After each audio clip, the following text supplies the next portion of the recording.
If there is one person in the life and history of General Santos City that you must never forget, is Francisco Don Paco Natividad. He was responsible in helping General Paulino Santos in more ways than one. He paved the way in creating an environment of understanding, peace, and harmony between General Santos and the local leaders and communities of Moro, Muslim, Indigenous Peoples, early Christian pioneers, migrants, and the settlers before and after the big event of 27 February 1939. Don Paco, as fondly called, was from a Nueva Ecija of landed gentry. He was the patriarch of the Cruz Garcia, Gonzalez, Panlaque, and Natividad clans. His ancestral lineage could be traced back to La Liga Katipunan and the Philippine Revolution. One of the three distinguished brothers generals of the revolution was General Mamerto Natividad of Magdala faction of President Emilio Aguinaldo. He was the youngest general of KKK when fatally hit by sniper bullet in a battle at Cabiao, Nueva Ecija on his way to Biak na Bato at age 26. A very adventurous young man, Don Paco came to Buayan in 1928 together with his wife, Cipriana Garcia, and her sister Hilaria, as well as his two brothers, Joaquin and Jose Salvador. This was an answer to the call of government with regard to the opening of vast areas of land in southern Mindanao suitable for resettlement and agriculture.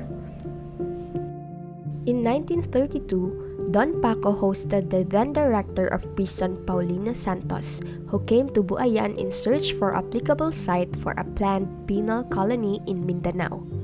The visit of General Santos gave him the opportunity to show off the productive gains he made in the Coronadal Valley, which would eventually reverse the decision of the national government. On 27 February 1939, Don Paco Natividad together with the local leaders met General Paulino Santos, 19 NLSA employees, and the first batch of settlers disembarked on the shores of Sarangani Bay to establish the four Coronadal Valley settlement districts. A personal friend of President Quezon, he was a very prominent personality during the settlement years.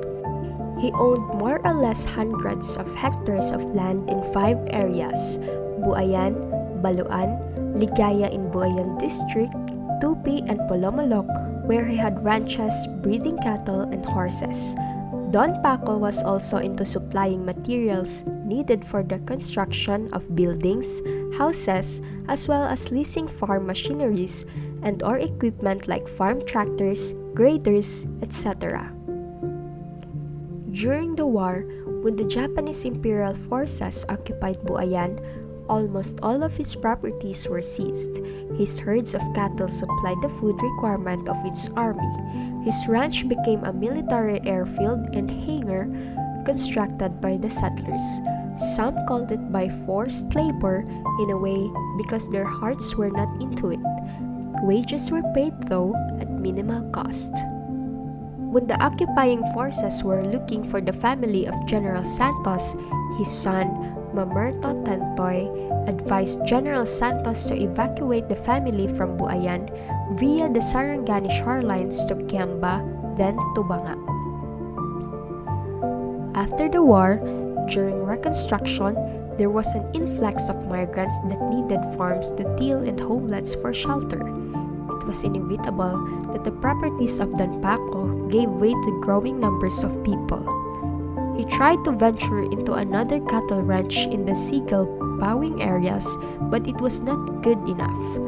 Then, he was appointed as manager of Compañía Maritima, when one day, he died in his sleep after a tense situation in the office.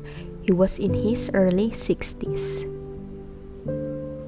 This is a project by the pioneers and descendants of General Santos City and Corala. Please like and subscribe.